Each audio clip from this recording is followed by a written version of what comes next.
Magandang hapon sa lahat ng nakikinig sa inyong napakagandang programa. Itago niyo na lang po ako sa pangalang Tina. Nagsimula ang pag-ikot ng aking kwento ng pag-ibig nung makilala ko sina Ederson at Fatima. Kaklase ko sila sa 3 subjects. 2-year Associate in Computer Technology ang course ko. Pero sila ay 4-year course.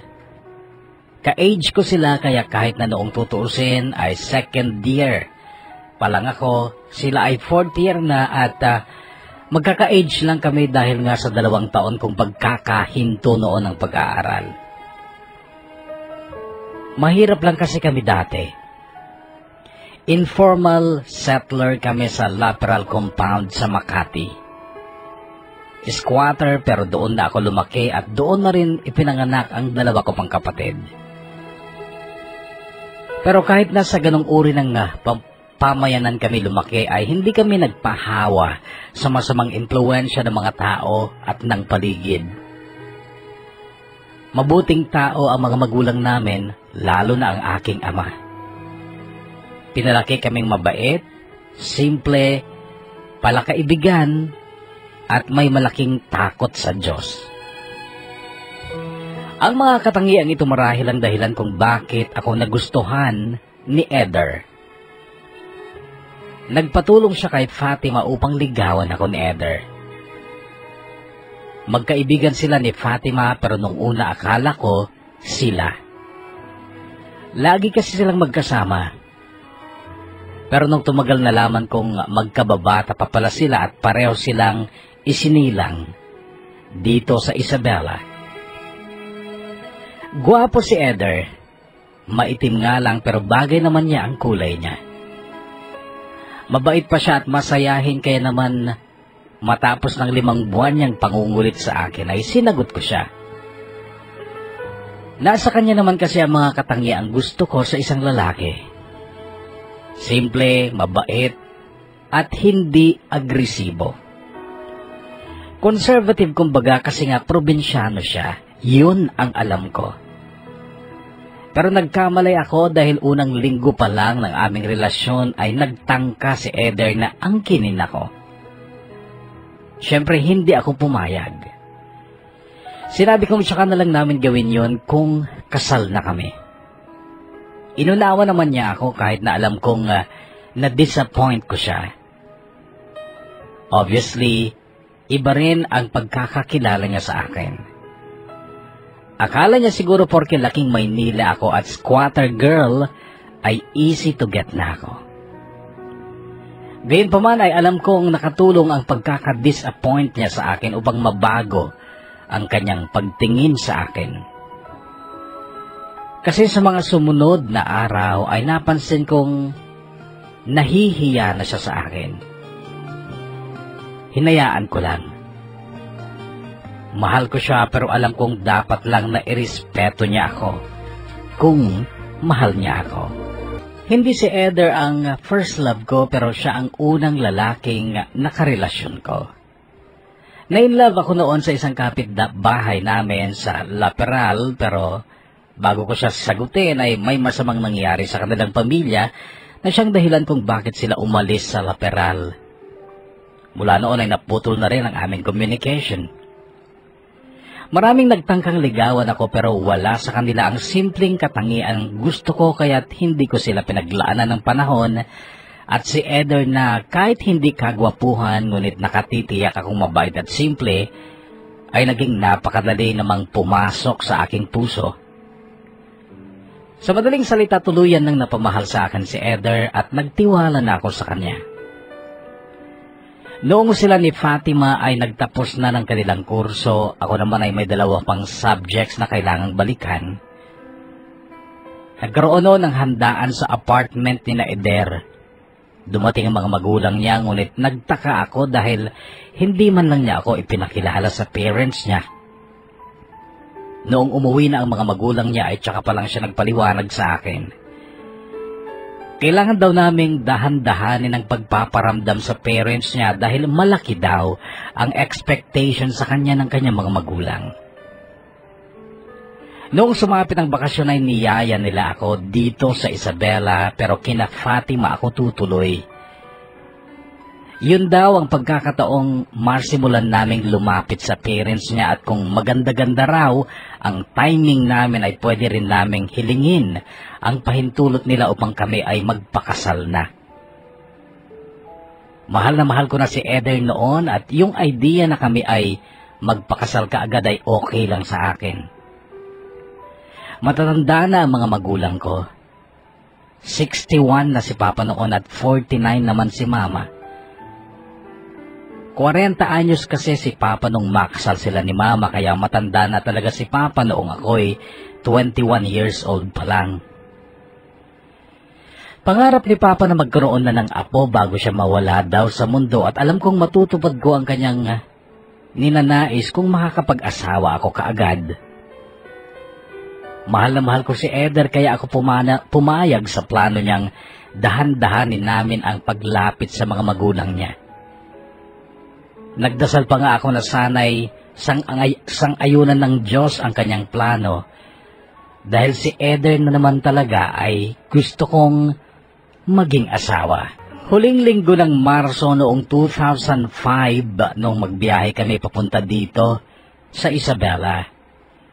Kami ni Eder ang magkatabi sa upuan, sa bus at si Fatima ay nasa harapan namin. Naging malambing si Eder sa akin noon. Laging nakayakap sa akin at hindi mabilang ang mga pagkakataong hinagkan niya ako. Mababait ang mga magulang ni Fatima. Anak ang tawag nila sa akin ngunit sila noon ay naghahanda sa pagpunta nila sa vegan. Taga doon kasi ang tatay ni Fatima at may inaayos daw sila tungkol sa kanilang mga lupain doon. Sumama din sa kanila ang dalawa pang kapatid ni Fatima at tanging naiwan lang ay si Elmo na siyang sumunod kay Fatima. Sa kawalan ng magawa ay naisipan namin ni Fatima ang magtinda ng halo-halo malapit sa gym ng barangay kung saan ginaganap noon ang liga ng basketball. Noon ay napansin ni Fatima ang paghanga sa akin ng karamihan ng mga binata. Hindi naman ako kagandahan kaso talagang maputi ako. Hindi lang dahil sa manilenya ako kundi talagang maputi ang aking ina na isang Bisaya. Si Eder noon ay player ng basketball sa kanilang purok ngunit madalang namin siyang mapanood dahil nga sa abala kami ni Fatima sa aming halo-halo. May isang araw noon na naubusan kami bigla ng gatas. Inutusan ako ni Fatima na bumili sa mga sari-sari store, kaya lang wala akong nabili. Noon ay napilitan akong magpunta ng bayan para doon bumili. Kaso nung makabili na ako at humahangos ako na tinungo, ang paradahan ng tricycle ay puno na ito at paalis na ang tricycle. Napakatagal pa namang mapuno ang tricycle na nakapila. Pati sa tuktok ng tricycle noon ay may nakasakay na.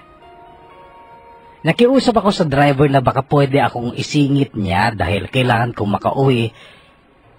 Kaso talagang hindi raw nakaya ng tricycle. Isang lalaking nakapwesto sa likod ng driver ang bumaba. "Dito ka na lang," sabi niya. Pamilyar ang mukha ng lalaking yon sa akin. Nakikita ko siya sa baryo. Nagbibilad at nagbubuhat ng kaban-kaban ng mais. Naalala ko pang minsan nga itinukso siya sa akin ni Fatima. "Ganyan sana ang katawan ni Eder, no? Para panalong-panalo ka kapag kayo ang nagkatuluyan," sabi ni Fatima noon habang pinapanood namin ang lalaking yon na nagbubuhat ng kaban ng mais. Nakapantalon lang kasi siya ng maong at wala itong t-shirt kaya't kitang-kita ang sexy nitong dibdib at abs. Kaya naglalandi na naman ang isip mo. Sagot ko kay Fatima noon sabay iwas ang tingin ko sa lalaking yon. Ang lalaking yon ang nagbigay sa akin ng kanyang pwesto sa likod ng driver ng tricycle. Kaya ako nakauwi kaagad. Pinasalamatan ko siya noon pero hindi ko alam kung narinig niya dahil mabilis naman siyang lumayo sa tricycle matapos niyang ibigay sa akin ang kanyang pwesto sa likod ng driver. Ang hindi ko inaasahan, kapuso, ang lalaking yun ay magiging malaking sumpa sa buhay ko.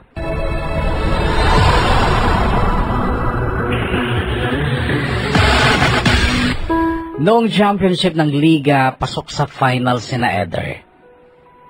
Nagdesisyon kami ni Fatima na huwag munang magtinda para mapanood namin ang laban ni na Eder sa championship. Lalong tumindi ang pag-ibig ko kay Eder dahil sa galing niyang maglaro ng basketball. Ang daming babaeng tumitili sa kanya kaya naman pakiramdam ko'y mapalad ako dahil ako ang girlfriend niya.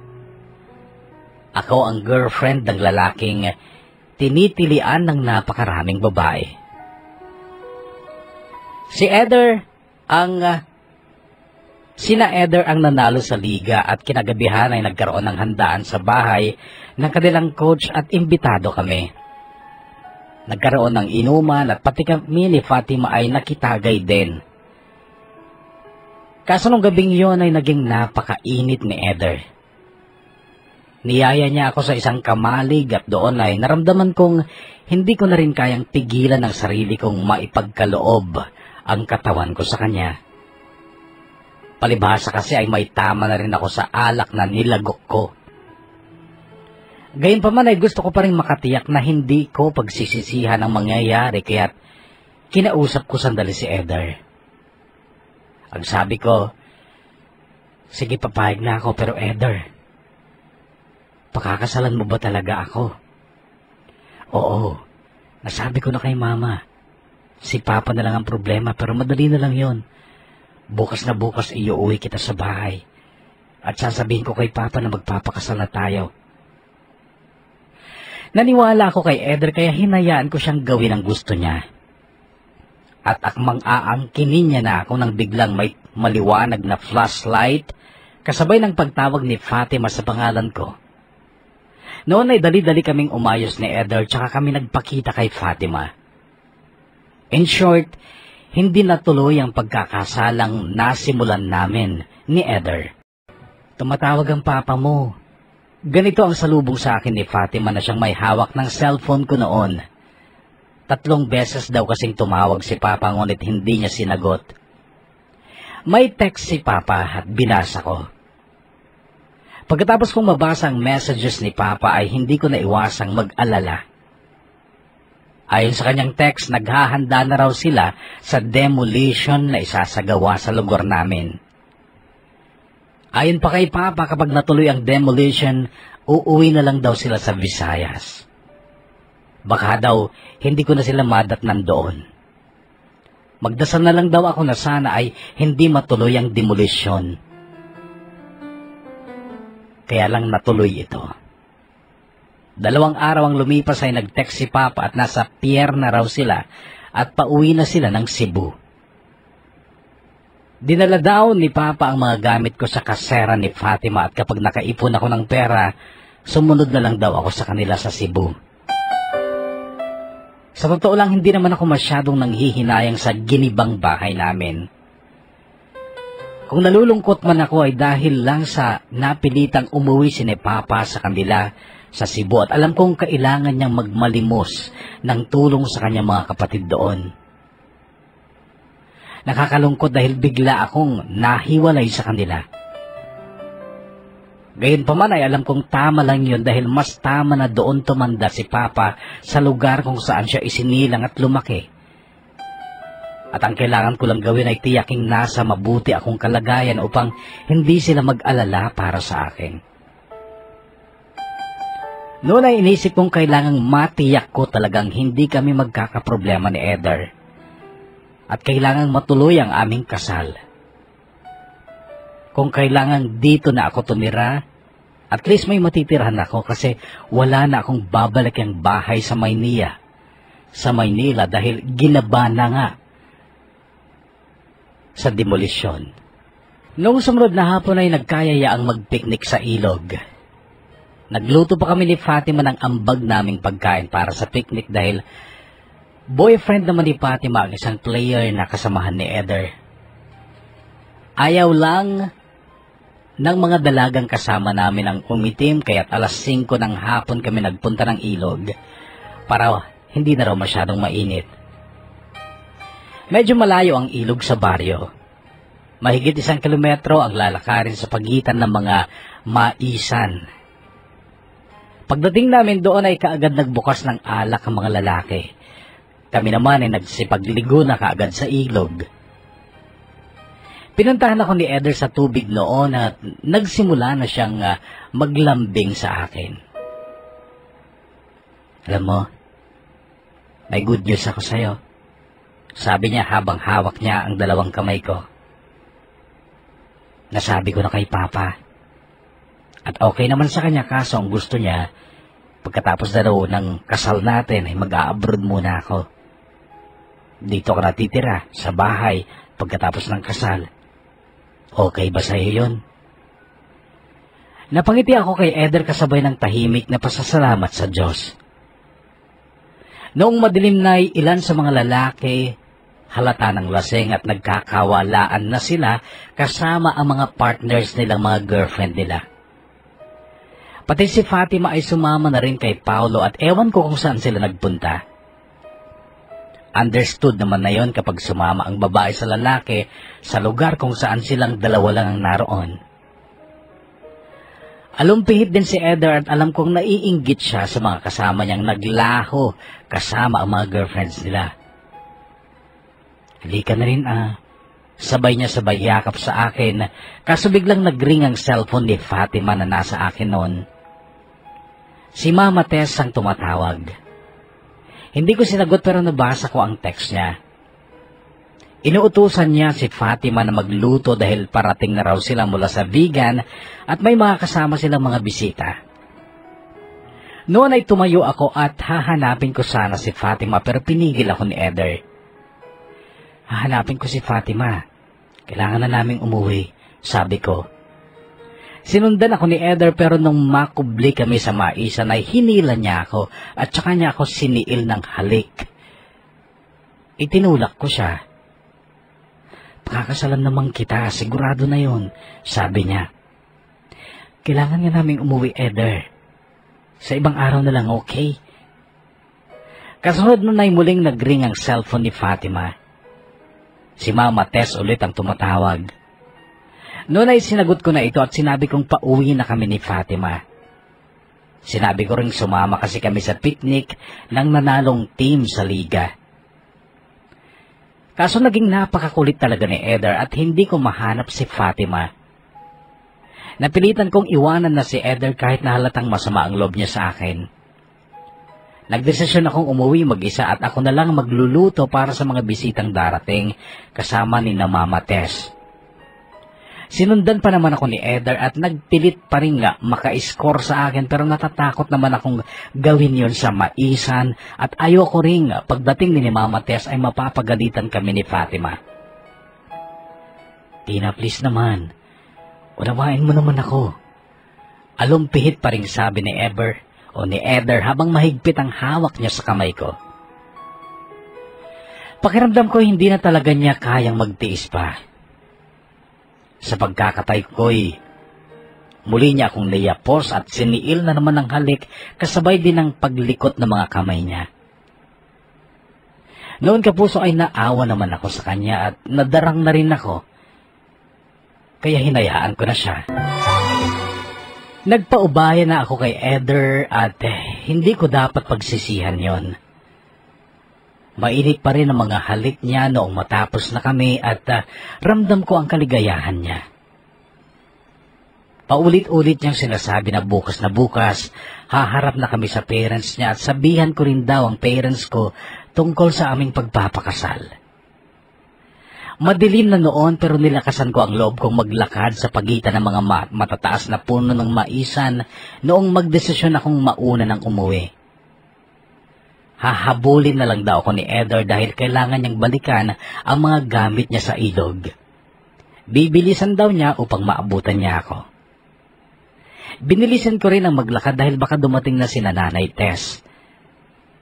Pero nabigla ako nang may lalaking biglang sumulpot sa gilid ng maisan at bigla niya akong sinunggaban at hinila.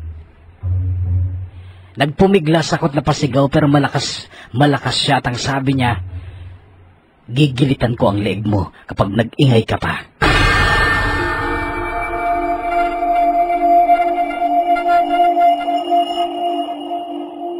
Natakot ako nang kumislap sa dilimang hawak niyang kutsilyo. Napakatigas ng pangangatawan niya pero kahit madilim ay naaaninag ko ang kanyang mukha. Siya yung lalaking nagbubuhat ng kaban-kaban ng mais. Siya din yung lalaking nagbigay sa akin ng pwesto niya sa likod ng driver ng tricycle noong bumili ako ng gatas sa palengke. Nakiusap pa ako na huwag niyang gawin ang balak niya dahil masyado siyang malakas. Napasigaw ako nang hablitin niya ang damit ko at napunit yon. Kaso bigla siyang tumalsik sa ibabaw ko. Kasunod nun ay narinig ko ang boses ni Eder. Noon na ako sumigaw, kaso naramdaman ko ang rambulan nilang dalawa, pati ang pagbagsak ng isang katawan sa lupa, sa puno ng mga mais, malapit sa akin. Naisigaw ko noon ang pangalan ni Eder, ngunit hindi siya sumagot. Maya-maya pa'y narinig ko ulit ang lalaki. At ang sabi niya, 2 kayong mamamatay kung papalag ka pa. Anong ginawa mo kay Eder? Umiiyak kong tanong. Wala. Lampa yung boyfriend mo. Nawalan lang ng malay pero mapapatay ko siya kapag nakialam pa siya. Ikakasal na kami. Please, huwag mo nang ituloy ang binabalak mo, nagmamakaawa ko. Umiiyak kong pakiusap sa kanya pero ang sagot niya, wala akong pakialam. Kasunod nun ay muli niyang pagsunggab sa akin. Itinulak ko siya pero natigil ako matapos niya akong sampalin ng napakalakas. Pakiramdam ko'y isang buong hollow blocks ang humampas sa mukha ko dahil sa lakas ng sampal niya, sabay sabing, huwag ka nang mag-inarte. Baka mapatay ko kayong dalawa. Parang mauulol niyang sabi habang nakadagan siya sa ibabaw ko. Kasunod noon ay ang paggapang ng kanyang mga labi sa katawan ko. Napakabigat niya at ako'y parang wala na ring natitirang lakas para labanan pa siya. Nagtagumpay siya at kaagad siyang tumakbo nung matapos niya akong lapastanganin. Nag-iwan siya ng isang banta na handa siyang pumatay kapag napahamak siya. Noon ko palang nagawang yugyugin si Eder na nawalan nga ng malay dahil sa malakas na suntok ng lalaki at dahil din sa kalasingan niya. Umuhol si Eder matapos ko siyang yugyugin. Kasunod noon ay ang ingay ng mga taong padaan, pati boses ni Fatima ay nadinig ko rin. Noon kapuso ay nagdalawang isip akong magparamdam sa kanila dahil hindi ko alam kung paano ako haharap sa kanila matapos ang nangyari. Kaso paano ko iuwi si Eder kung ako lang mag-isa? Dahil doon ay napilitan na akong lumabas sa ilalim ng maisan at nag-ingay na rin. Pangalan ni Fatima ang isinigaw ko. Noon ay nagmadali silang lumapit at nakita nila ako gamit ang flashlight ng cellphone. Sinabi ko silang nandoon si Eder. Sinabi ko lang na biglang nawalan ng malay si Eder. Hindi ko sinabing may iba pang nangyari. Ang mga lalaki ang nagtulong-tulong upang buhatin si Eder na nagkamalay naman noong malapit na kami sa barangay pero hindi gaanong makalakad. Natatakot akong marinig kung ano man ang sasabihin niya pero wala akong narinig sa kanya. Hindi siya nagsalita. Inisip kong mas pinili niyang manahimik na lang at yun ay lubha kong ipinagpasalamat. Hindi ako nakatulog nung gabi at hindi ko rin sinagot ang mga tanong ni Fatima kung bakit panay ang pag-iyak ko. Hindi ko kasi alam kung tama na sabihin ko sa kanya ang nangyari. May posibilidad kasing hindi rin alam ni Eder na may nangyari nga sa akin. Dahil nawalan ka nga siya ng malay. Baka hindi niya alam na nagtagumpay ang lalaking yon. Nalapastanganin ako. Noong gabi rin yun, matapos akong makaligo, ay tsaka ko naalala ang cellphone ko. Agad kong naisip na baka tumilapon ito sa maisan, doon sa kung saan ako nilapastangan ng lalaking yon. Hindi ako mapakali noon dahil importante sa akin ang cellphone ko. Nandun lahat ng contacts ng mga taong mahalaga sa akin, pero paano ko yun babalikan sa 10 oras na gabi? Nasabi ko yun kay Fatima at ang sabi niya ay puntahan na lang namin bukas na bukas din. Pero hindi ako nakatulog halos sa buong magdamag sa kaiiyak. Tinanghali ako ng gising at paggising ko'y si Fatima ang nakita kong nakatayo sa gilid ng kama na para bang kanina pa niya ako pinagmamasdan.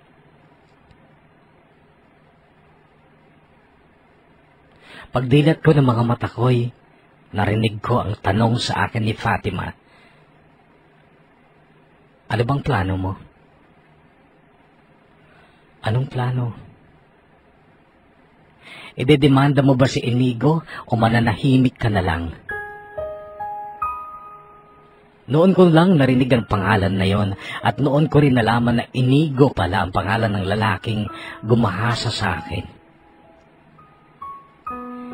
Pigkong yun kay Fatima. Ang sabi pa ni Eder, pauwiin na raw kita.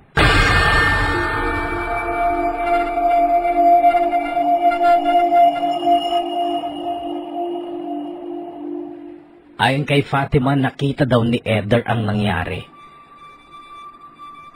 Nanggaling na raw siya kay Eder dahil nagpasama siya. Nakunin dapat yung cellphone. Pero hindi siya sinamahan ni Eder. Sa halip ay nagkwento si Eder sa nakita niya nung gabi. Ayaw daw ni Eder na maging paksa siya ng usapan ng buong barangay. Ayaw niyang mabilad sa kontrobersya at kahihiyan, ayaw niyang madamay ang kanyang pamilya. Umuwi na raw ako. Bumalik na ako ng Maynila. Yun ang utos ni Eder. Si Fatima naman gusto niyang magdemanda kami. Ipakulong daw namin si Inigo. Yun daw ang dapat mangyari. Nalito ako, kapuso, sobrang pagkalito. Idagdag mo pa yung sakit sa damdamin ko dahil tinalikuran na ako ni Eder dahil sa nangyari sa akin. Gusto kong magalit kay Eder pero sa totoo lang, hindi ko rin naman siya masisisi. Kahit siya ang nakauna sa akin, alam kong hindi magiging madali para sa kanya ang tanggaping ang babaeng pakakasalan niya ay nilapastangan din ng iba sa harapan niya. Ramdam ko nakakampi ko si Fatima. Ayon sa kanya ay wala pang nakakaalam na ibang tao tungkol sa nangyari sa amin. Sila pa lang ni Eder at syempre si Inigo. Kaso nagsimulang mainis sa akin si Fatima nung tumanggi ako sa gusto niyang mangyari na idemanda namin si Inigo. Ang sabi sa akin ni Fatima, kung ayaw mo magdemanda, Tina, siguro nga tama si Eder. Umuwi ka na lang. Umalis nga ako kina Fatima, kapuso. Hindi naman kasi ako ganun kakapal na ipagsiksikan pa ang sarili ko sa kanila samantalang mismo ang kaibigan ko na ang nagsabi sa akin na umalis na ako.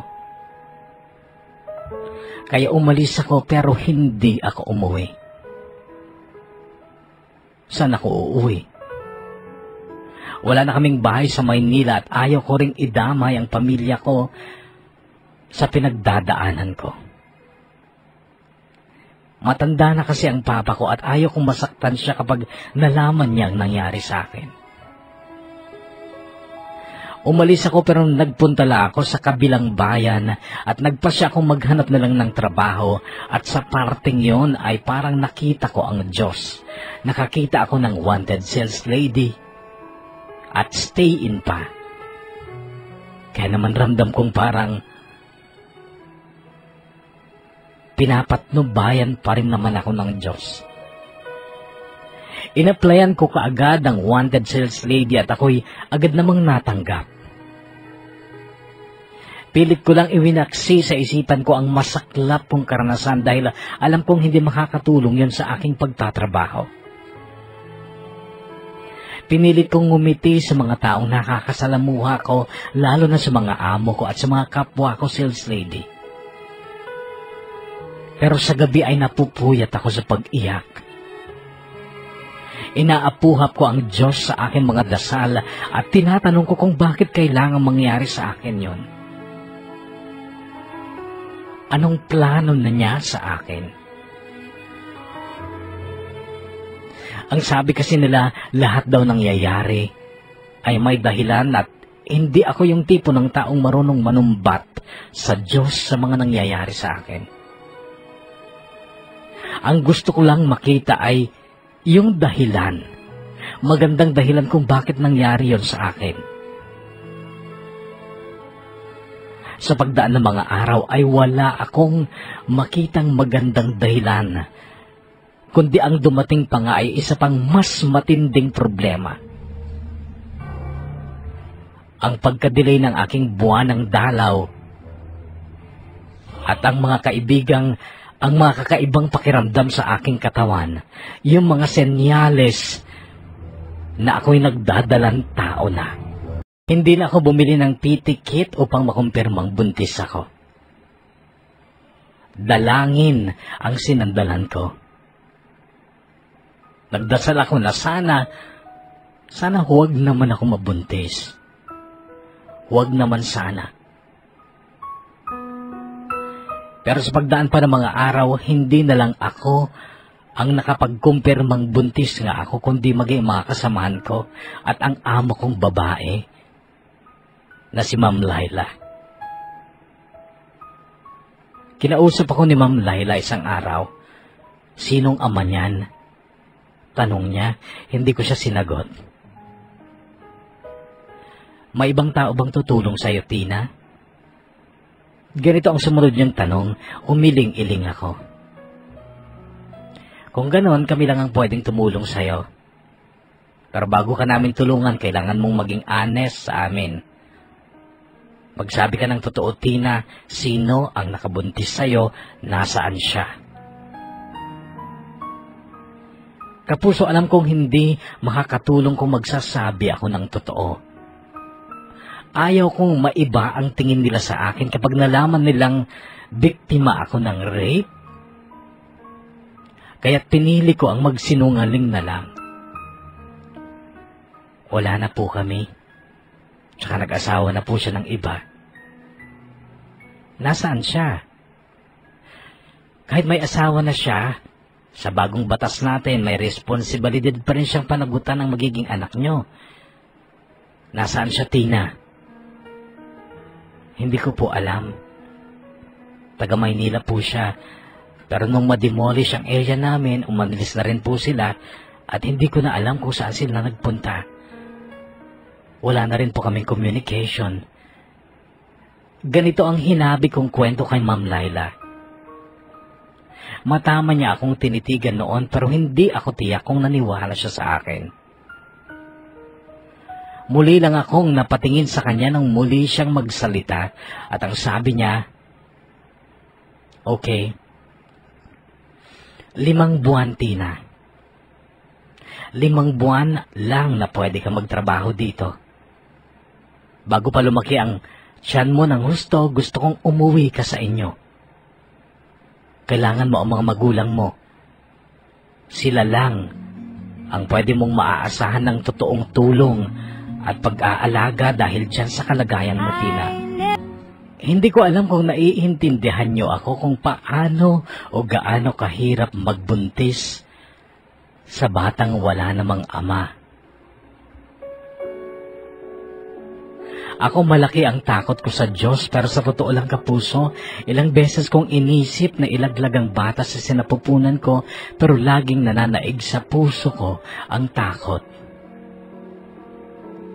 Yung 5 buwan na sinabi ni Ma'am Laila, muntikot ko pang hindi inabot dahil mula nung magbuntis ako ay dumalas ang pagkahilo ko na itinatago ko rin lang sa boss namin at sa mga kasamahan ko. Inisip kong normal lang maging mahihiluhin kapag buntis ang isang babae, ngunit hindi dapat mapansin yun ni Ma'am Laila dahil alam kong mamadaliin niya ang pagpapauwi sa akin. Hindi ko alam kung paano ako haharap sa mga magulang at kapatid kong nakalobo ang tiyan ko. Nawalan na ako ng kontak sa kanila dahil ayon kay Fatima, pinahanap daw niya sa kapatid niya ang cellphone ko sa maisan ngunit hindi nila ito nahanap. Hanggang sa dumating ang 5 buwang ibinigay sa akin ni Ma'am Laila. Dinagdagan pa niya ang perang inabot niya sa akin bilang tulong daw niya. Wala akong choice kundi ang umuwi dahil malaki na noon ang tiyan ko. Nung araw na yun, tinungo ko ang highway upang doon mag-abang ng bus papuntang Maynila. Pero sa tricycle pa lang na sinakyan ko ay nakaramdam na ako ng hilo. Pagbaba ko ng tricycle, bit-bit ang bag ko'y lalo akong nahilo pero nagawa ko pang magbayad sa tricycle at humakbang pa pero noon ay nagdilim bigla ang paningin ko. Nahilo ako at nang magkamalay ako'y nasa isang klinik na ako at isang dalaga at isang matandang babae ang nasa tabi ko at ang doktor ang tumingin sa akin. Ang matandang babae ay si Nanay Celia at ang dalaga ay si Isabel. Sila ang tumulong sa akin noong mahilo ako at mawalan ng malay. Ayon sa doktor, mababa daw masyado ang dugo ko at kailangan ko ng mga bitamina at manutrisyong pagkain at sapat na pahinga. Naikwento ko kina Nanay Celia ang kalagayan ko at ang pag-uwi ko sana ng Cebu. Si Isabel ang nagsabing hindi mabuti sa kalagayan ko ang magbiyahe ng ganon kalayo. Si Nanay Celia naman ang nagmungkahing tumira muna ako sa kanila. Mayroon daw silang bahay kung saan talagang makakapagpahinga ako. Binili na rin noon ni Isabel gamit ang sarili niyang pera ang mga gamot kong nireseta ng doktor. May pagdududa man ako sa kanila dahil noon ko lang sila nakilala ay sumama pa rin ako sa kanila dahil nga ang totoo ay hindi naman talaga ako handang umuwi. Hindi ako handang humarap sa pamilya ko sa ganong kalagayan ko. Kaya sumama ako kina Nanay Celia. Isang mahabang biyahe yon sa pamamagitan ng tricycle na inarkila ni Isabel. Ilang barangay ang dinaanan namin bago ito huminto sa gilid ng kalsadang hindi sementado. Nilakad namin ang isang kubong nasa gitna ng pinag-anihan ng mais. Hindi ko alam ang lugar na yon, ngunit iniwasan kong magduda sa 2 kasama ko. Hanggang sa narating namin ang isang bahay, maliit lang ito, at ito'y nasa pagitan ng 2 malalaking puno ng mangga. Kubo lang ito kung tutuusin. Mas malaki lamang sa kubo siguro, pero may mga dingding, may mga bintana. May mga hayop, manok, pabo, pato na noon ay nanginginain sa tabi ng poso. Masarap nga ang simoy ng hangin doon na talagang perpektong lugar yun para makapagpahinga. Pero hindi ko maiwasang magduda pa rin kina Nanay Celia at Isabel. Hindi ko sila kilala at natural lang sa akin na magtaka kung bakit ganun na lamang sila kabait sa akin. Umalis si Isabel ngunit pagbalik niya ay may mga dala na siyang mga gamit, unan, kumot, groceries. Si Nanay Celia naman ang umalis nung dumating si Isabel. Kaming 2 ni Isabel ang naiwan sa maliit na bahay. Doon kami natulog, dadalawa lang kami. At iisipin mong nasa gitna yon ng maisan.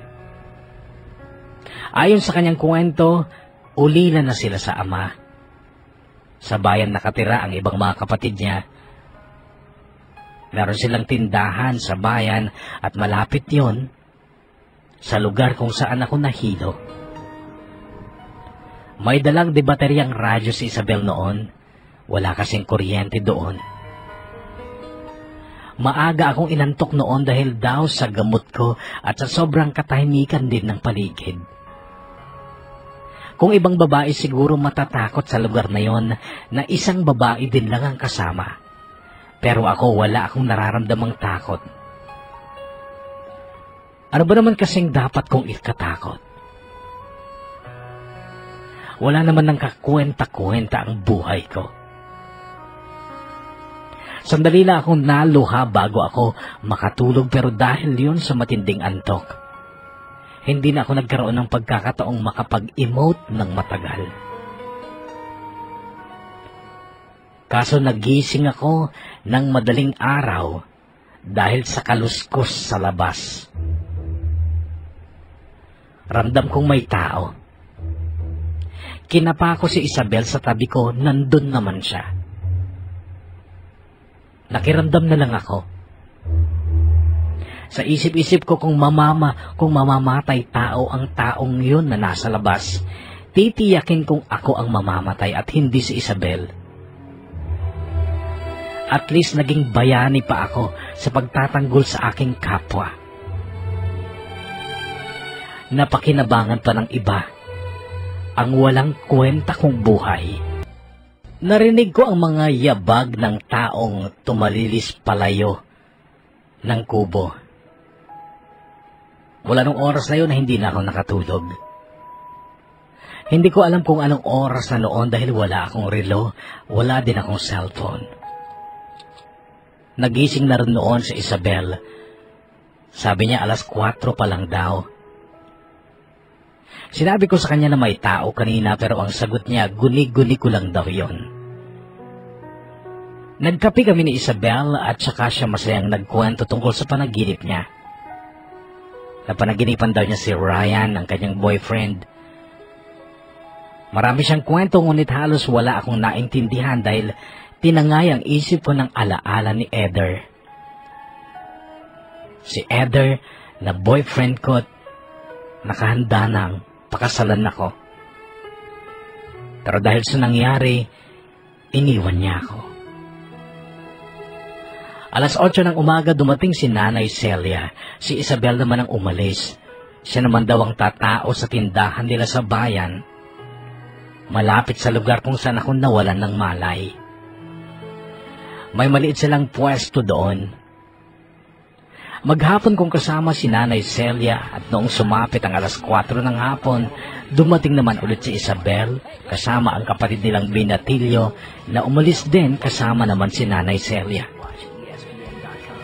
Ganon lagi, araw-araw. Palitan lang si Nanay Celia at Isabel sa pagsama sa akin sa kubo. 8 araw na ganon. Yung pang-8 araw, mas maagang nagising si Isabel sa akin. At ang sabi niya, iiwan na kita, Ate Tina. Okay lang, Isabel. Pakiramdam ko nga, nakakaabala na akong masyado sa inyo eh. Ate Tina, matagal ulit kaming hindi makakadalaw sa'yo. Pero ano? May makakasama kang iba dito. Kapatid ko rin. Sino? Basta darating siya mamaya. Sa totoo lang siya talaga ang nakakita sa'yo nung nawalan ka ng malay sa bayan. Kami lang ang pinakiusapan niyang magdala sa'yo sa doktor. Sino nga siya? Nakangiting tanong ko kay Isabel. Makikilala mo siya mamaya. Darating siya dito. Mabait siya, Ate Tina. O sige na nga. Masyado mo akong sinususpense. Nakatawang sabi ko pero halatang hindi kayang ngumiti ni Isabel sa akin at doon ako nagkaroon ng pagdududa. Actually, natatakot na rin ako noon. Nagawa kong sulyapan ang bag ko noon at balak kong umalis na rin bago pa dumating ang sinasabi niyang kapatid niya. Bigla na lang akong kinutuban kasi ng masama.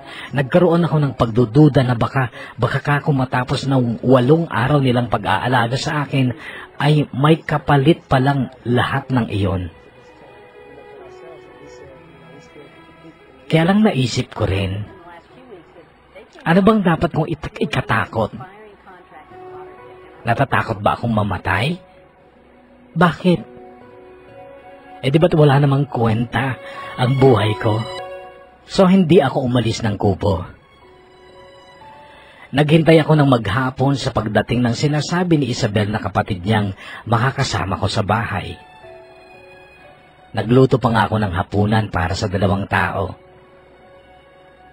Madilim na nung makaramdam ako ng kaluskos ng tao sa labas. Wala man lang kasing aso na siya sanang tatahol. Matama akong nakatingin sa pintuan upang makita ko kung sino mang bubungad. Inilapit ko rin ang lampara sa pintuan, inilagay ko doon upang kaagad mailawan kung sino mang papasok.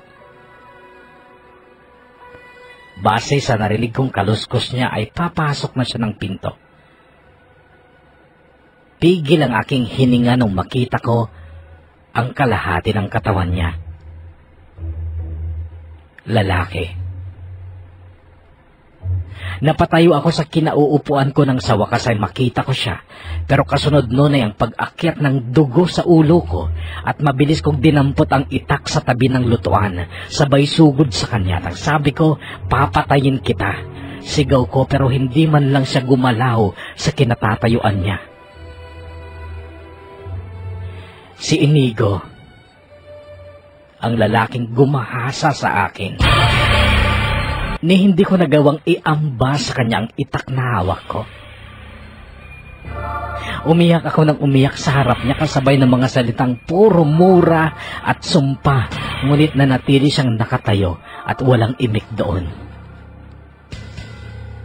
Nakinig siya sa lahat ng sinabi ko hanggang sa mapagod ako sa kakaiyak at kasasalita. Siya'y nakinig lang, nanatiling walang imik. Nung tumahimik ako'y naramdaman ko siyang humakbang palabas, ngunit huminto siya sa pintuan at nagsalita. Nasa labas lang ako. Babantayan kita. Noon ay nahiga na ako pero sa tabi ko, nandun ang itak. Hindi ko magawang makatulog noon dahil naging abala ang isipan ko. Noon na nasagot ang katanungan ko kung bakit ganun na lang ang ginawang pagtulong sa akin ni Isabel at Nanay Celia. Ayon kay Isabel, si Inigo daw ang nakakita sa akin nung mawalan ako ng malay. Bakit pa niya ako tinulungan? Noon ay nasa ibabaw ng malaki kong tiyan ang kanang palad ko. Hanggang noon ay hindi ko alam kung kanino ang batang isisilang ko. Kung may isisilang ko nga ito. Isang dahilan kung bakit hindi ko itinuloy ang paglaglag sa bata ay dahil sa idea na baka si Eder ang ama nito. Si Eder kasi ang nauna sa akin. Pero kung tiyak ko lang na si Inigo ang nakabuntis sa akin, siguro nagkasala na ako sa Diyos. Baka nailaglag ko na noon pa ang bata sa sinapupunan ko. January 17, 2006, nung isugod ako ni Inigo sa ospital dahil humilad ng husto ang tiyan ko. Parang kaigaan ko lang noon sa paraan ng pagbuhat sa akin ni Inigo mula sa kubo papuntang kalsada. Tumatakbo pa siya habang buhat-buhat niya ako sa pagitan ng mga matataas na puno ng mais. Buo na ang pasya ko noon. Buong-buo na ang desisyon ko. Kung lalaki ang magiging anak ko, iiwan ko ito sa kanya. Yun ang magiging huling parusa ko sa kanya. Ang ipatong sa balikat niya ang responsibilidad na palakihin ng bata. Kung babae naman, isasama ko siya sa aking pag-alis. Yun ang plano ko. Manganganak lang ako, magpapagaling, tsaka ako aalis. Uuwi ako sandali sa mga magulang ko, pero lalayo din ako at magsisimula ulit ng panibagong buhay. Sa ospital kung saan ako dinala ni Inigo, ay nagdesisyon ng doktor na isesaryan ako dahil daw sa mga senyales na hindi ko kakayanin ang normal delivery. Napakatapang ko noon. Habang nakikita kong aligaga at litong-lito si Inigo na parabang takot na takot, ako naman ay napakatapang. Kayo nang bahala kung ano sa tingin nyo ang tama. Ganito kasimple ang salita ko sa doktor nung sabihin niya sa akin na kailangan nila akong cesarean. Sa delivery room matapos akong turukan ng pampatulog, ay nakaramdam ako ng saya. Sa isip ko kasi, iyon na ang huling parte ng nakakainip na bahagi ng aking buhay. Lalaki ang batang isinilang ko. At si Inigo ang hinayaan kong magbigay ng pangalan. Angelito ang ipinangalan niya. Sa isip ko, paanong naisip ng isang demonyo ang ganong kagandang pangalan? Maputi ang anak ko, maputing maputi. Lagi kong pinagmamasdan ang mukha niya mula po nung isilang ko siya dahil gusto kong makakita ng palatandaan kay Eder ang bata. Ngunit wala akong makitang pagkakahawig niya kay Eder noon. Palibhasa nga, baby pa kasi. Ang kanyang mga mata, parang hawig sa mga mata ni Inigo. Pero sa kabuuan, hawig sa akin. Kutis pa lang, haltang sa akin niya namana ang kaputian niya. Pero lalaki nga ito. At kailangan kong ituloy ang aking plano. Iiwan ko siya kay Inigo. Noon ko pa yun sinabi sa kanya. Pag nanganak ako, iiwan ko sa iyo ang bata. Ibenta mo, ipaampun mo, bahala ka kung anong gusto mong gawin. Napalingon lang sa akin si Inigo noon. Mula nung dumating o magpakita siya sa kubo, naging sunod-sunuran siya sa lahat ng gusto ko. Nung una sa labas ng kubo siya natutulog, sa ibabaw o sa ibabaw ng paragos o patoki. Naawa lang ako nung sumapit ang Disyembre. Inutusan ko siyang sa loob ng kubo na rin matulog, pero hindi sa katre kung saan ako humihiga. Hindi niya ako kinakausap. Sumasagot lang siya sa mga tanong ko. Para siyang tanga lang, parang aso na sunod-sunod lang sa kung anong iutos ko sa kanya. Katiwala siya sa maisang yon ng kanyang uncle na nasa Maynila. Si Isabel ay kapatid lang niya sa ama o sa ina. Dati daw ay may galit sa Inigo kay Nanay Celia at matagal itong hindi nagpakita sa kanya. Bigla na lang daw itong dumating noon at noon na rin ibinigay sa kanya ang maisan na siyang pangangasiwaan niya. 27 si Inigo noong 22 ako. Pero kay Isabel ko lang nalaman ang kanyang edad. Nung una nagtanim din ako ng galit kina Isabel at Nanay Celia. Pero dahil sa kabaitan nila, nawala ang damdaming yon. Mababait sila at ganun din si Inigo. Actually, napakabait ni Inigo pero nasusuklam ako sa kanya. Kahit araw-araw kaming magkasama, kahit anino pa lang niya ang nakita ko'y nasusuklam na ako. Dati sabi ko sa sarili ko, kapag 5 months na si Angelito, iiwan ko na siya kay Inigo. Tinesting kong gawin yon. Umalis ako sandali pero nagpunta lang ako kina Fatima. 2 araw lang ang plano kong pag-iwan sa anak ko kay Inigo. Titingnan ko lang kung anong mangyayari. Kapag okay, tutuluyan ko ng iwanan ng bata sa kanya. Hindi ako welcome kina Fatima. Araw ng linggo nung dumating ako sa barangay nila, tandang-tanda ko yon dahil halos lahat ng bahay ay nakikinig sa programa mo, Papa Bono. May 2 kotse sa harap ng bahay ni na Fatima noon at hula ko'y may mga bisita sila. Lalo ding gumanda ang bahay nila. 1 taon at 4 na buwan kaming hindi nagkita ni Fatima at siya lang ang nag-iisang kaibigan ko dito. Sa kanya lang ako pwedeng magkwento ng mga totoong nangyari sa buhay ko. Pwede kong ikwento sa kanya ang lalaking nang rape sa akin na noon ay alila ko na, alipin. Pero matapos akong makita ni Fatima sa harap na lang ng kanilang pintuan, ay niwala siyang kangiti-ngiti sa akin. Bakit ka nandito? Ganito ang tanong niya. Hindi ako nakasagot kaagad at napalis na rin ang ngiti sa labi ko.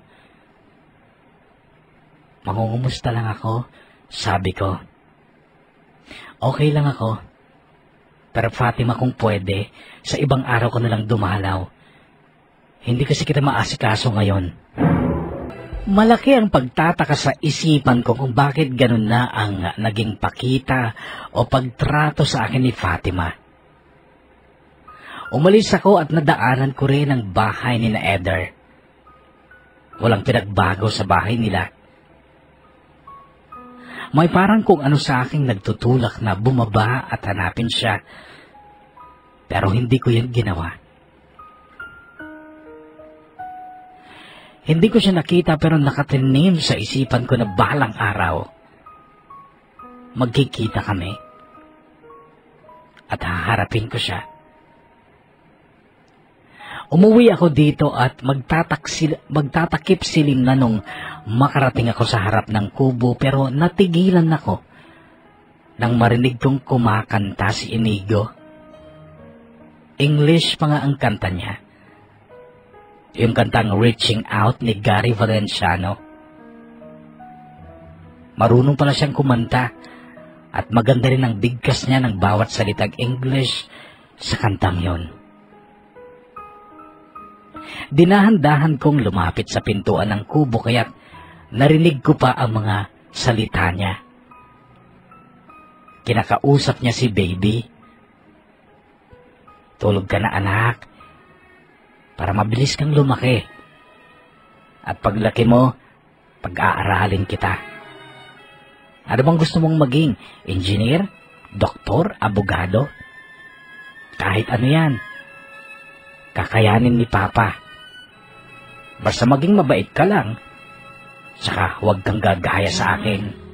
Ang narinig kong mga salitang yan kay Inigo ay isang kumpirmasyon na pwede ko talagang iwanan sa kanya ang bata. Maliban sa kanya, alam kong hindi rin siya pababayaan ni Nanay Celia at ni Isabel. Mahal nila ang bata kahit hindi sila sigurado kung kay Eder nga ito. May isang hapon na may 2 lalaking dumating at nakiinom sa poso. Nagsisibak ng kahoy si Inigo noon kaya ako ang kinausap ng 2 lalaki na nakiinom o nakainom pala. Dahil galing sila sa picnic sa ilog. Mga bastos sila. Nagsasalita sila ng ibanag, tsaka nagngingitian, tsaka titingin sa akin, tsaka mag-aapir. Nagulat na lang ako nang sumigaw bigla si Inigo, tsaka galit niyang sinugod ang dalawa. Tsaka niya pinagsusuntok ang mga ito. Sandali akong humanga sa galing ni Inigo sa suntukan. Kahit dalawa ang kalaban niya, di man lang nakapuntos ang mga ito sa kanya. Nagtakbuhan na lang sila nung maramdaman nilang hindi sila lulubayan ni Inigo. Kaso yung nahuling tumakbo ay sumigaw pa kasi kay Inigo. Kaya hinabol pa siya ni Inigo at saka pinaggugulpi ulit. Noon ko na sinigawan si Inigo kaya siya tumigil. Iniwan niya ang lalaki at saka bumalik sa kubo. Bakit mo ba sila ginulpi? Tanong ko. Binabastos ka na, hindi mo pa alam. Sagot niya. Ibanag nga kasi, kaya hindi ko naiintindihan. Pero hindi ba sila dapat ginanon? Sabi ko pero hindi siya umimik. Nakita kong kinuha niya ang alkohol tsaka niya ibinuhos yon sa sugat sa kanyang kamao. Sa lakas yata ng mga suntok niya, nasugatan ang kamao niya. Kaya lang noon ay hindi pa ako tapos sa panggigigil ko sa kanya. Kaya pinagalitan ko pa. Nasaan ba ang utak mo? Hindi ka nag-iisip?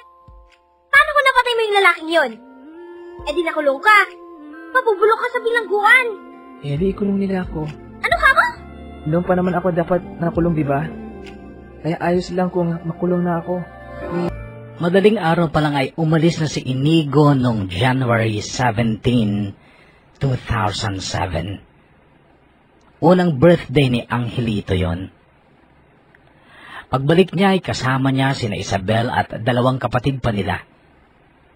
Marami silang dalang mga groceries, may cake pa at mga lobo. Nagluto sila. Nagkatay si Inigo ng 2 manok at 1 pato, maliban sa 4 na kilong baboy na binili na sa bayan. Habang abala sila sa pagluluto, ako, gaya ng dati, prinsesa. Ganon ako mula nung dumating si Inigo. Ultimo panty ko, siya ang naglalaba. Bago siya lumusong sa maisan, bago magtrabaho, nagluluto muna siya, naglalaba, naglilinis sa kubo at sa paligid. Ako Donya sa maliit na bahay. Pero tinapos ko ang lahat ng iyon nung sumunod na araw matapos ng first birthday ni Angelito. Malinaw na kay Inigo ang ibig sabihin ng pag-impake ko ng mga gamit ko. Nakatingin lang siya habang nag-iimpake ako. Kinabukasan matapos akong maligo at magbihis, tulog pa si Angelito. Naghahanda naman si Inigo ng almusal. Kinuha ko ang wallet ko. Mayroon itong mahigit 50,000 pesos na laman. Kita yun ni Inigo sa maisan. Yun ang naging parte niya nung nakaraang anihan. Kumuha lang ako ng 20,000. Yung iba iniwan ko sa kanya para may panggastos siya kay Angelito. Kain ka muna. Narinig kong sabi niya nung bitbitin ko na ang bag ko. May parang kung anong damdamin sa akin na hindi ko gusto. Yung pakiramdam na parang humihina ang pagkatao ko. Kaya sabi ko, sige, sabay tayong kumain. Sabi ko. Napatingin siya sa akin. First time kasing mangyari yon na magkasabay kaming kakain. Kaya lang unang subo ko pa lang ay nawalan na ako ng gana matapos kong makitang may luha na pumatak mula sa mata ni Inigo. Tumayo na ako. At sabi ko, kumain ka mag-isa mo. Aalis na ikaw. Ikaw nang bahala sa bata. Sabi ko tsaka ko hinablot ang bag ko at lumakad na ako palayo ng kubo. Medyo madilim pa noon at malamig ang simoy ng hangin. Nawalan ako ng gana nang makita kong lumuha si Inigo. Pero habang naglalakad ako palay sa kubo, ay may mga luhang hindi ko rin napigilang umagos mula sa mga mata ko. Lumuluha pa rin ako noon habang marahan ang paghakbang ko palay sa kubo. Malapit na ako sa kalsada nang marinig ko ang pagtawag ni Inigo sa pangalan ko.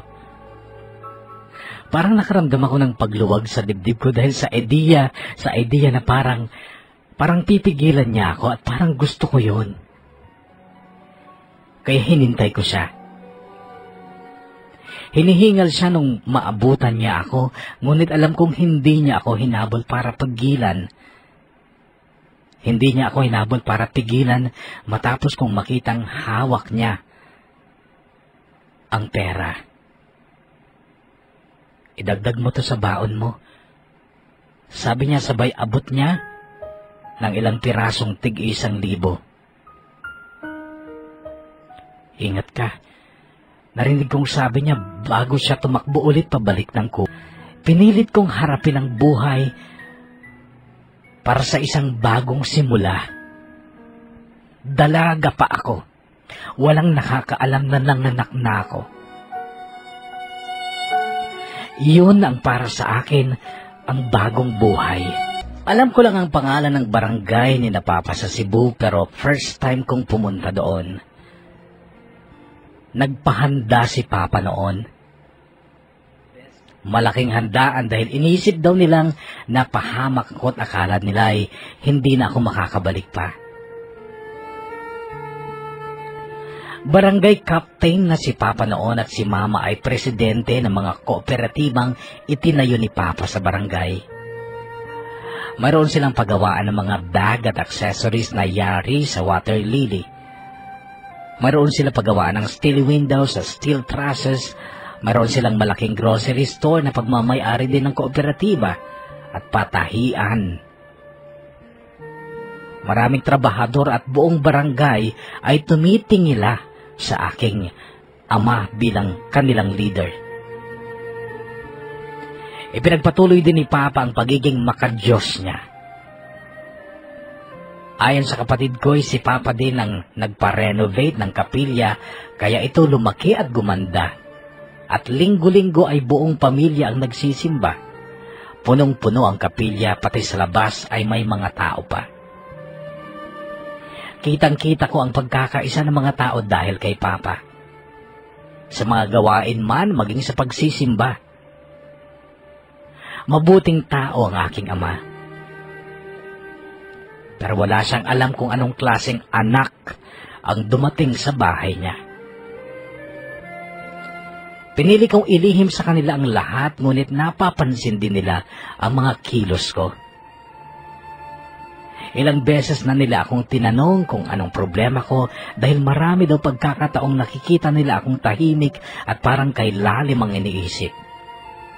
Lahat naman ng alibay na gamit ko na para lang mapagtakpan ang katotohanan sa aking nakaraan.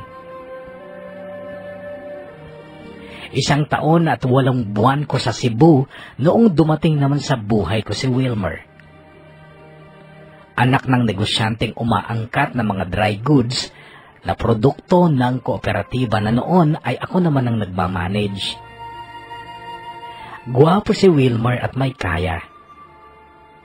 Nagustuhan niya ako at di nagtagal ay nanligaw na siya. Botong-boto ang mga magulang ko sa kanya.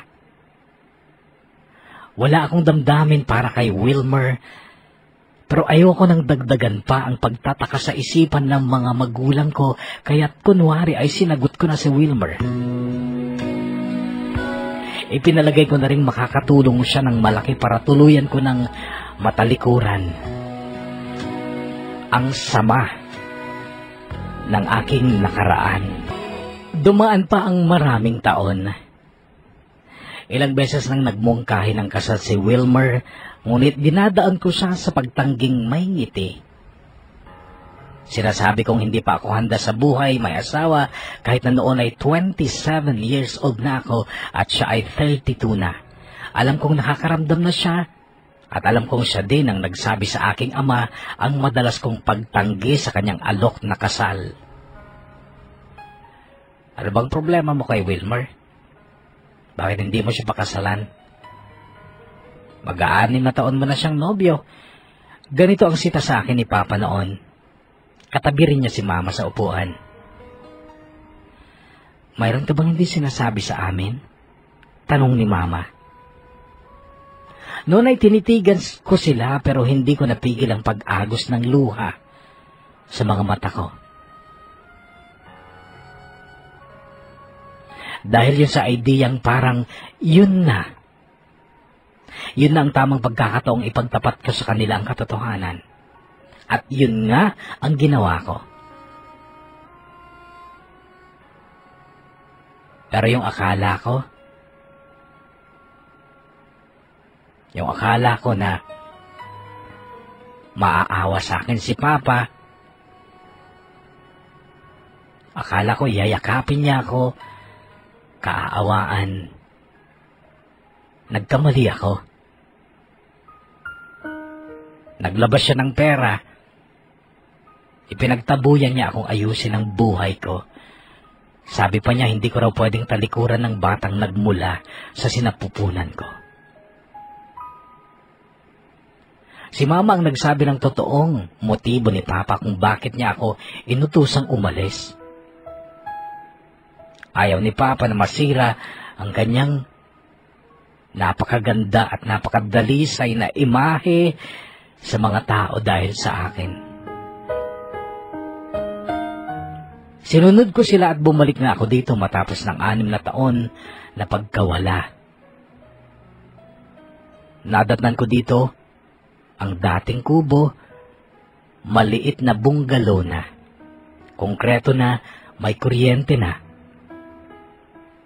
At may batang lalaking naglalaro ng mag-isa sa ilalim ng puno. Angelito, mahinang tawag ko sa kanya pero hindi niya ako narinig. Sa pinto ng kusina ay may babaeng lumabas. Babaeng buntis. At matama itong nakatingin sa akin. Mama! Narinig kong sambit ni Angelito pero hindi sa akin nakatingin kundi sa babae sa may pintuan. Patakbong lumapit si Angelito. At sa mukha niya'y nakita ko ang mukha ni Eder. At noon ako nakatiyak na si Angelito ay anak ni Eder. Ate Tina? Narinig kong tawag ng babae sa akin kasabay ng masayang paghakbang upang lapitan ako. Isabel? Sambit ko. Ako nga, hindi mo na ako kilala? Sabi niya.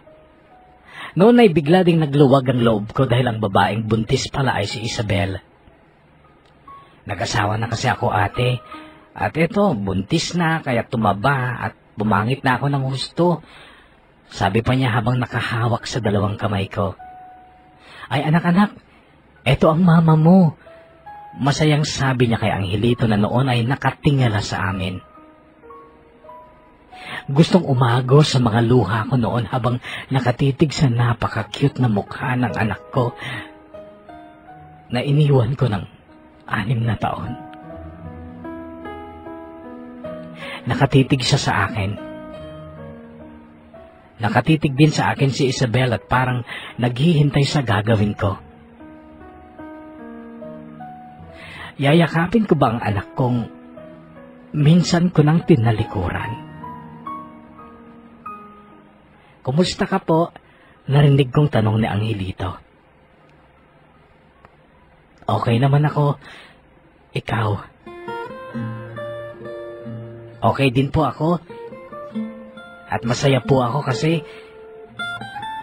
dumating ka na.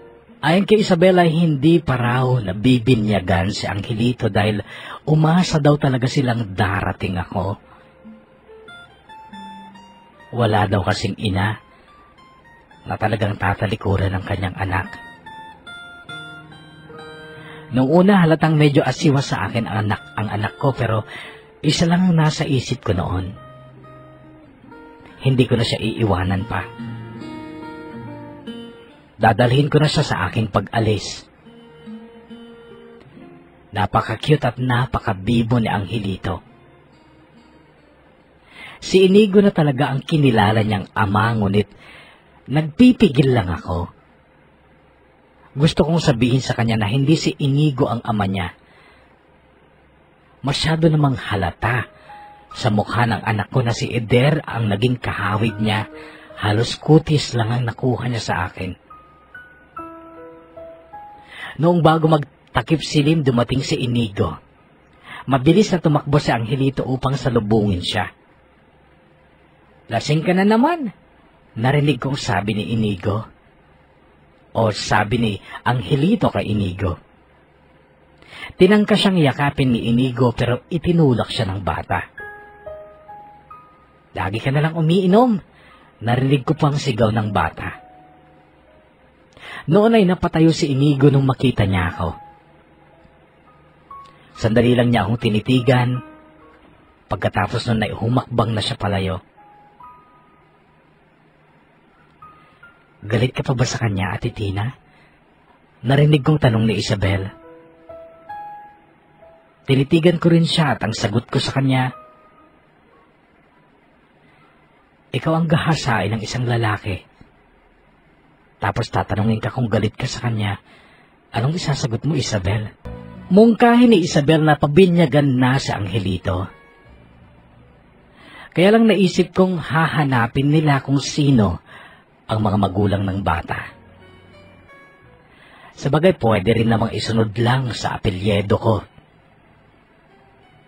Kaya lang bigla ko nalang naisip si Eder at kasunod noon ay naramdaman kong parang may humila sa akin para puntahan si Eder. Actually, nangarap din akong sana binata pa si Eder at sana nabura na sa isipan niya ang nangyari at baka pwedeng maging kami ulit, lalo na't may anak siya sa akin. Pinuntahan ko si Eder at sobra ang pagkagulat sa mukha niya nung makita niya ako sa harap ng kanilang pintuan. Wala pang salitang lumabas sa bibig niya nang sumulpot naman ang mama niya, nakabihis, halatang aalis, at may dalang mga invitation. Nagulat ang mama ni Eder nang makita ako. Pero napako ang mga mata ko sa hawak niyang wedding invitation.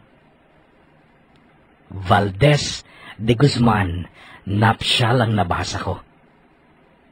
Napatingin ako kay Eder noon, pero napansin kong inabot sa akin ng mama niya ang isang invitation at doon ay nakita ko ang mga litrato nila sa ibabaw ng invitation. Litrato ni Eder at saka ni Fatima. Ikakasal ka kay Fatima? Nagawa ko itanong yon nung makalis na ang mama ni Eder. Hindi siya sumagot. Dinukot niya ang cellphone niya at mayroon siyang tinawagan. "Punta ka dito sa bahay. May bisita tayo." Iyon ang narinig kong sinabi niya sa tinawagan niya. Pagkatapos nun ay pumasok siya sa kusina at paglabas niya ay may dala siyang isang baso ng juice. Noon ay nakapako ang mga mata ko sa mga litrato ni Eder noong maliit pa siya. Nakakwadro ang mga ito sa dingding at nakikita ko sa mga litratong yon ang mukha ng anak kong si Angelito. High school pa lang kami nung maging kami ni Fatima. Nung college na kami, nag-break kami. Pero nag-decide kaming maging best friends na lang. Noon naman kita nakilala. At kahit tayo na noon na hindi mo alam na naging kami ni Fatima. Nag-abroad ako at pagbalik ko, naging kami ulit ni Fatima. Ganito ang panimulang kwento ni Eder. Siya namang dating ni Fatima na talagang nagulat nang makita niya ako. "Bakit ka nandito?" tanong sa akin ni Fatima sabay upo sa tabi ni Eder. Mataas ang kilay ni Fatima noon, bagay na ikinairita ko ng bahagya. "Anong kailangan mo, Tina? Bakit ka nandito?" Madiing tanong ulit ni Fatima. Noon ay sinagot ko na siya. Nandito ako para maghabol. Maghabol? Anong hahabulin mo, Tina? Ikakasal na kami ni Eder at buntis na ako. Buntis ka? Pues Fatima, para malaman mo, may anak kami ni Eder. Anak? Anak niyo ni Eder? Baka naman anak niyo nung niinigo na ng gahasa sa'yo. Malakas niyang sabi. Pero kumalma ako at kinuha ko ang cellphone ko at inopen ko ang mga pictures ni Angelito. Eto, tingnan niyo. At sabihin niyo sa akin kung hindi kamukha ng anak ko ang mga litratong nandyan sa dingding na yan. Sabi ko sabay turo sa mga litrato ni Eder sa dingding. Si Eder ang kumuha ng cellphone ko at halata sa kanyang mukha ang pagkagulat. Nasa 10 ang pictures ni Angelito doon at alam kong pinagmasdan lahat yun ni Eder. Pagkatapos ay tumitig siya sa akin at namumula ang mga mata niya. Nasaan siya, Tina? Tanong sa akin ni Eder. Nandun siya. At sabik na sabik siya sa pagmamahal ng isang ama, Eder. Sabi ko, pero mabilis naman ang naging reaksyon ni Fatima. Hindi totoo yan. Umalis ka dito, Tina, at huwag mo kaming guluhin. Noon ay tumayo ako pero napansin kong bino-bluetooth ni Eder ang mga litrato ni Angelito sa cellphone niya. Kaso inagaw ko sa kanya ang cellphone ko. Teka, isa na lang, sabi niya pero hindi ko siya pinakinggan. Alam ko naman kasing nakakuha na siya ng ilan sa mga pictures ng anak ko. Umalis ka na, Tina. Huwag mo na kaming guguluhin dahil kung hindi, ibubunyag ko sa lahat ng tao ang nangyari sa'yo. Ganito ang desperadang banat sa akin ni Fatima, pero nginitian ko lang siya. Sabi ko sa kanya, aalis ako, Fatima. Pero babalik ako. Bukas o sa makalawa. Isasama ko ang anak namin ni Eder at baka sa korte na lang tayo magkita-kita.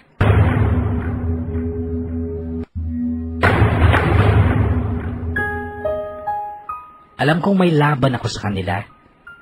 Lalo na't kitang-kita ko kung paano na-touch si Eder sa mga litrato ng anak niya. Maluwag ang ngiti kong humakbang palabas ng bakuran ni na Eder. Pero bago pa ako makalabas ng tuluyan ay narinig ko ang pagtawag ni Eder sa pangalan ko. Patakbo siyang lumapit sa akin. At ang sabi niya, Tina, mag-usap tayo. Ano bang gusto mong mangyari? Sinabi ko na sa'yo, Eder. Kailangan ni Angelito ng ama. Angelito? Oo, Angelito ang pangalan ng anak mo. Kaya lang, ikakasal na kami ni Fatima. Ikakasal pa lang, Eder, hindi pa kasal. Mahal pa rin kita hanggang ngayon. Wala akong ibang lalaking minahal kundi ikaw. Kahit naghahasa ako, alam mo na ikaw ang nakauna sa akin. Sige. Gagawin ko ang lahat para hindi matuloy ang kasal namin ni Fatima. Mahal pa rin kita, Tina. Sabihin mo lang sa akin kung nasaan kayo ng anak natin. Pupuntahan ko kayo. Pupunta tayo sa malayo. Magsasama-sama tayo. Magsisimula ulit tayo. Tinangay ng malalim na isipin ang isipan ko habang nasa Angelito at sasama kami kay Eder. Bigla lang may kumaluskos sa gilid sa mga puno ng mais at paglingin ko, nakita ko si Inigo. Agad bumalik sa alaala ko ang pangyayaring yun nung gahasain niya ako. Anong gagawin mo? Gagahasain mo ulit ako? Ganito ang lumabas sa mga labi ko sanhin ng pagkabigla ko.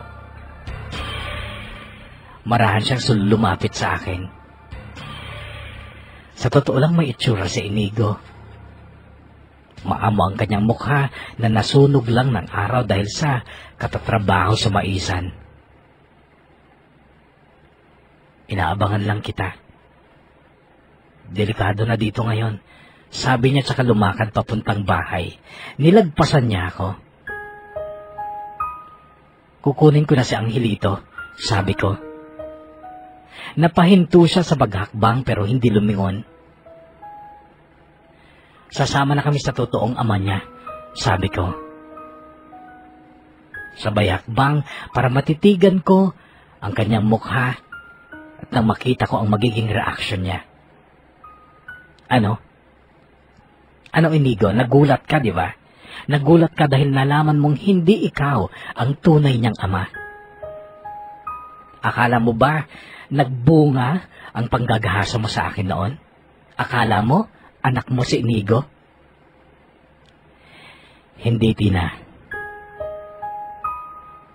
Alam kong hindi ko anak si Inigo dahil nung gahasain kita, hindi naman ako nilabasan dahil labag sa loob ko ang ginagawa ko. Ganon?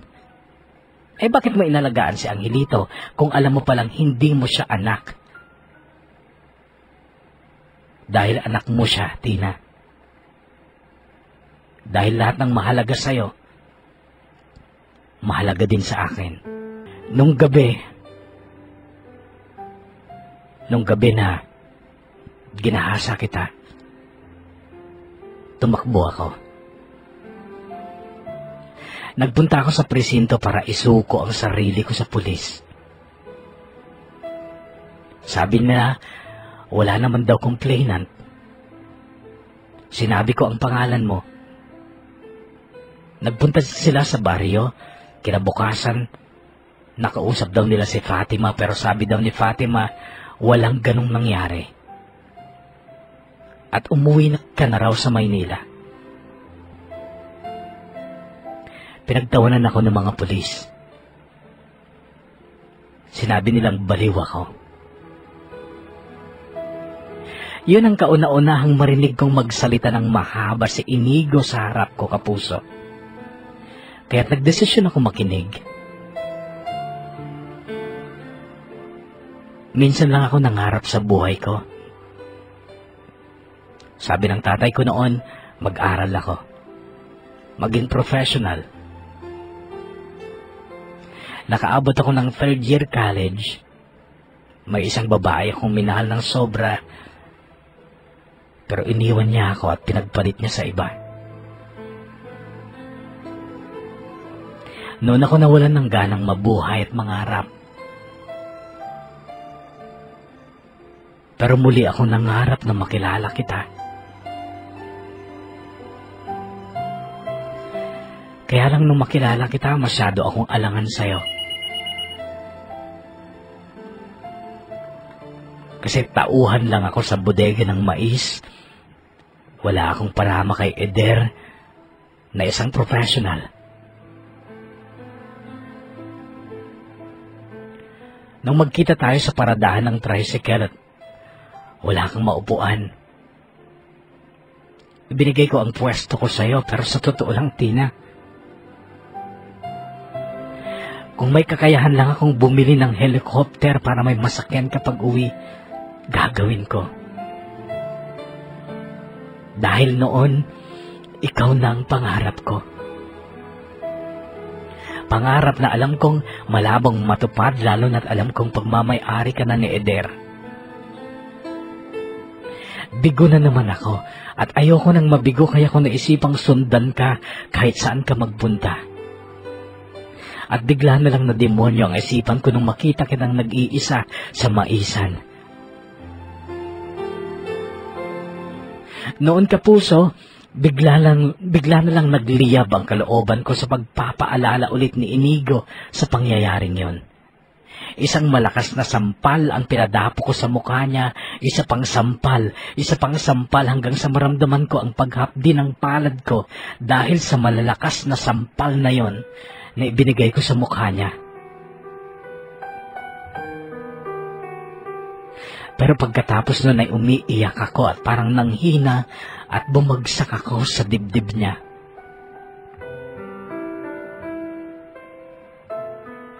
Narinig ko ang kanyang mga sinabi. Habang buhay, Tina.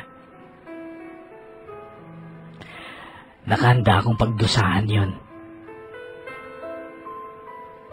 Alipinin mo ako. Walang kahit isang bagay na gusto mo ang hindi ko gugustuhin. Alipin mo ako habang buhay. Ito pa ang narinig ko mula sa kanya nung nakasandal ako sa dibdib niya. Kasabay ng isang desisyon na kailangan ko nang itama ang mga mali sa buhay ko sa pamamagitan ng pagharap sa totoong mukha ng buhay ko. Napakaganda ni Fatima sa kanyang wedding gown. Walang makapagsasabing hindi sila bagay ni Eder. Nandun ako kasi ring bearer si Angelito na cute noon, pero halos ayaw niyang bumitaw sa papa niyang si Inigo na naging napakagwapo din sa kanyang suot na polo shirt. Oo, kapuso, nagsimula ako ng panibagong buhay sa pamamagitan ng pagharap sa tunay na mukha ng naging buhay ko. Ako, si Angelito at si Inigo ay nagpunta kina Eder 3 araw bago ang kasal nila. Nakipag-usap lang kami. Alam kong ayaw ni Inigo, pero sabi niya, wala akong gusto na hindi niya gugustuhin. Alam kong hindi rin madali sa kanya ang humarap kina Eder at Fatima, pero lagi kong hawak ang kamay ni Inigo upang iparamdam sa kanya na wala siyang dapat nang ikahiya. Dahil ang nagawa niya sa akin ay bunga lang ng kanyang malabis na pag-ibig. Noong February 14, 2012, nagpakasal na rin kami ni Inigo pero sa huwes lang. Kinailangan kasi naming mapabinyagan si Angelito at isinunod namin ang pangalan niya sa apelyido ni Inigo. Alam ni Eder ang tungkol doon pero wala siyang nagawa dahil wala naman siyang legal na karapatan sa aking anak. Kung tutuusin, mas maraming karapatan si Inigo sa kanya at isa pa, si Inigo talaga ang kinikilala niyang ama sa puso at sa salita. Sa ngayon, kapuso, ay buntis na ulit ako. 6 months at ito ay anak ni Inigo.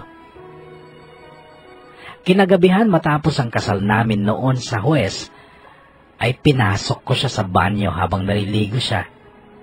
Kunwari lang kailangan ko nang gumamit ng banyo o kaya ako kinalampag ang pintuan at nagmadali naman siyang buksan yon kahit na sabon-sabon pa ang katawan niya.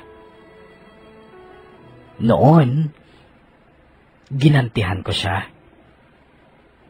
Ako naman ang nanggahasa sa kanya. Hanggang dito na lang, kapuso, at sana po'y naibigan nyo rin ang kwentong ito ng buhay at pag-ibig ko. Lubos na gumagalang at nagpapasalamat. Tina.